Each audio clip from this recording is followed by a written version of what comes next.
राधे राधे दोस्तों। चलिए आज हम आपके लिए फिर से एक नई कहानी लेकर आए हैं, ईमानदारी का फल। उम्मीद करते हैं कि आप लोगों को ये कहानी पसंद आएगी। अगर पसंद आए तो हमें कमेंट में ज़रूर बताना। तो चलिए दोस्तों, अब देर ना करते हुए कहानी को शुरू करते हैं। आइए। रामपुर गांव में एक मछुआरा रहता था।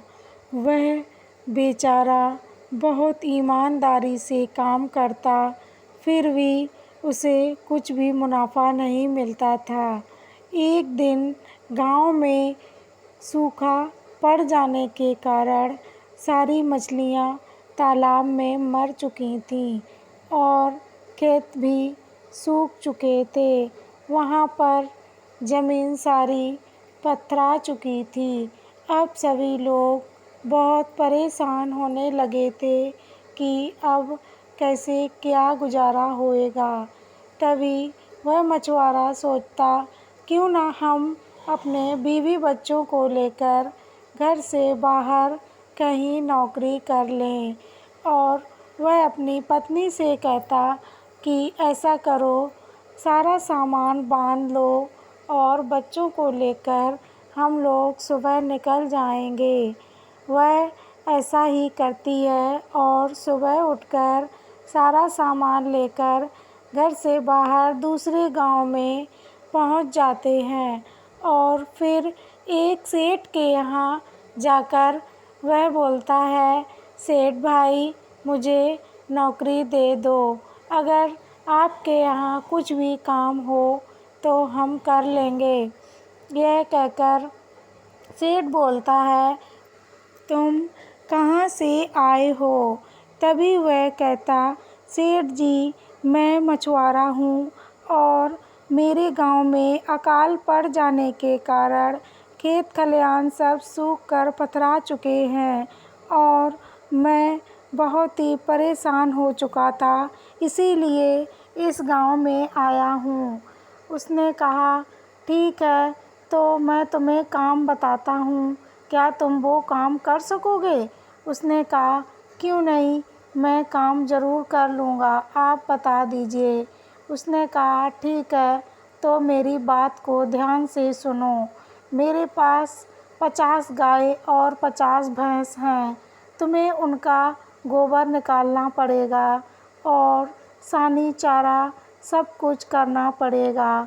अब वह मन में सोचता है, अरे बाप रे, हमें तो इतना सारा काम करना पड़ेगा, लेकिन बेचारा क्या ना करता। अगर काम ना करेगा तो बीवी बच्चे भूखे मर जाएंगे। फिर वह बोला, ठीक है साहब जी, मैं काम करने के लिए तैयार हूँ, लेकिन मेरे पास रहने के लिए कोई स्थान नहीं है, इसीलिए आप गौशाला में हमें रहने के लिए जगह दे दो। वह सेठ जी उसके पैरों से लेकर ऊपर तक उसे निहारता हुआ देखता है और बोलता, ठीक है भाई, तुम मेरी गौशाला में रह सकते हो। उसने कहा, ठीक। तो वह बीवी बच्चे और सभी लोग उसी गौशाला में रहने लगते हैं और गाय का गोबर, भैंसों का गोबर सुबह जल्दी उठकर साफ सफाई करके चारा लाता, सानी करता और भैंसों को पानी पिलाता। ईमानदारी से बहुत ही अच्छे से काम किया करता था। कुछ दिन बीत जाने पर सेठ गौशाला में आया और बोला, भाई मुझे तुम्हारा काम बहुत पसंद आया है और तुम काम को बहुत ही ईमानदारी से करते हो और सफाई से भी किया करते हो। देखो आज तुम्हारी वजह से मेरी गाय भैंस दूध भी बहुत अच्छा देती हैं और स्वस्थ भी रहा करती हैं, तो मैं इसी खुशी में तुम्हारी पैसे बढ़ा दिया करूँगा। 200 रुपये की जगह मैं तुमको अब 400 रुपये दूँगा।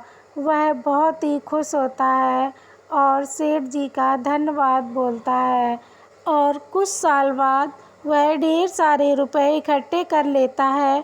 फिर सोचता, क्यों ना मैं अब एक नया घर ले लूँ और वह पैसों से घर को खरीद लेता है। फिर पत्नी और उसके बच्चे सभी लोग अपने नए घर में रहने लगते हैं। तब वह बोलता, अब मैं बहुत अच्छे से सोऊंगा। इतने दिनों से मैं गोबर की महक सुनते सुनते परेशान हो चुका था। आज मैं अच्छी नींद से सोऊंगा। और वह रात में सो जाता है।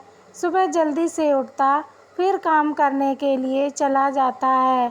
ऐसे ही करते करते काफ़ी साल हो गए। फिर उसने ढेर सारे रुपए और इकट्ठे कर लिए।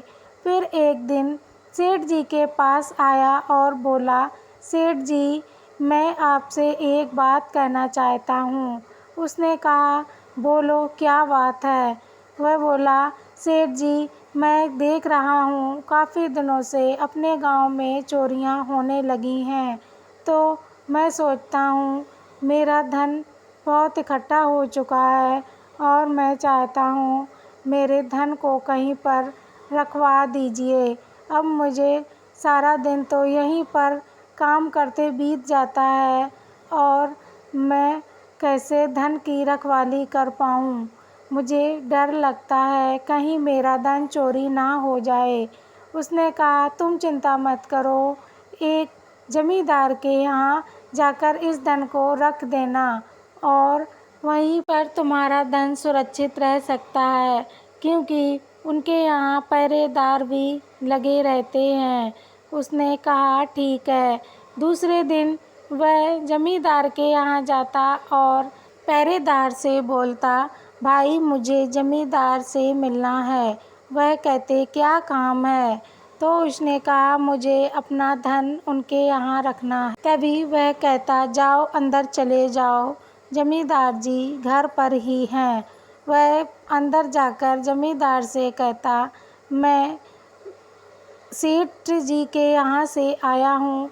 उन्होंने कहा था कि जमींदार के यहाँ अपना पैसा रख दो, सही सलामत बना रहेगा, इसीलिए मैं आपके पास धन रखने आया हूँ। उसने कहा, हाँ ठीक है, तुम धन को रख दो और बेफिक्र होकर घर पर जाओ और जब ज़रूरत हो तब अपना धन ले लेना। इतना कहकर वह घर पर चला जाता है और फिर से वही काम में लग जाता है।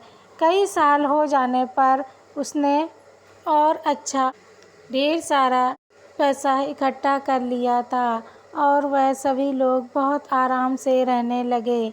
तो दोस्तों, कैसी लगी ये कहानी? अगर अच्छी लगे तो हमें कमेंट में ज़रूर बताना और ऐसी ही कहानी सुनने के लिए मेरे साथ जुड़े